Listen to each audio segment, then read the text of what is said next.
My name is Dr. Syed Arshad Husain. I'm a consultant pulmonologist. I'm also an adjunct professor in pulmonology at the Gulf Medical University.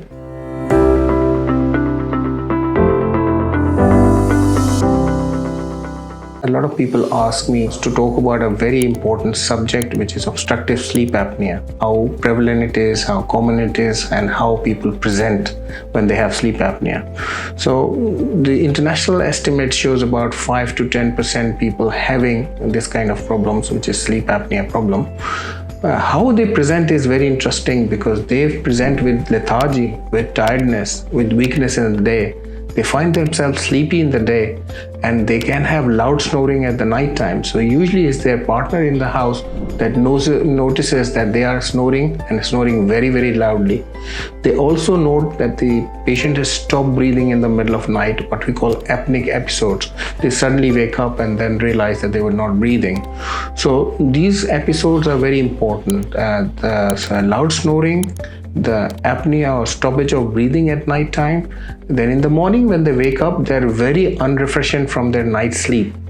And when they start to go about their day work, they realize they're weak, feeling weak, lethargic, tired, and they sometimes want to go back to sleep, and they could be drowsy or sleepy. The concentration span is vastly affected. They are not able to produce or do the task that they're meant to do in the daytime. Sometimes they do not recall things, or memory gets also affected. So this is very important to pick up this. If you have these signs and symptoms, then you should see a doctor who can do the relevant test and find out if you have sleep apnea. Why is it very important to make a diagnosis of sleep apnea very, very quickly? We've talked about that is usually related to weight gain, but it can also cause weight gain itself. It can cause high blood pressure problems. It can increase the cardiovascular disease risk.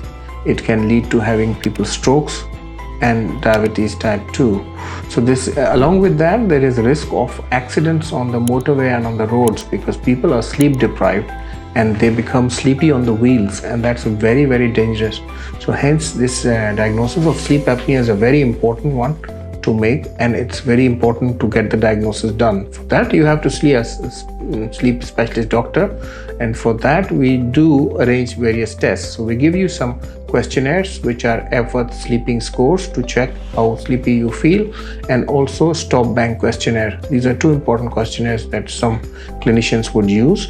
Then on the basis of that and the history, we will then refer you to have a study, sleep study done at night time. This is called polysomnographic sleep study, which is a gold standard and check on to see how the sleep is at night time. What happens is you come to a sleep lab and sleep at 8 o'clock, 9 o'clock, whatever time you go into bed, and then we keep monitoring overnight. So in the monitoring, we put EEG electrodes onto the brain. We monitor the snoring at night time with a microphone. We put a camera to observe the whole movement. We do put pulse oximeter to check your oxygen levels. We put heart monitors to see how your heart performing at the night time. And we also see your movements of your abdomen, and also the leg movements are monitored.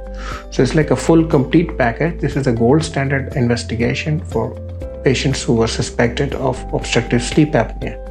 There are other options as well which are available. Sometimes people can't come and have this test done and they prefer to do it at home. Then there are some studies that could be done at home. They are not as good as this full polysomnographic sleep study which we can do in our labs. So these options are there in the way of helping investigate and make a diagnosis. Thank you.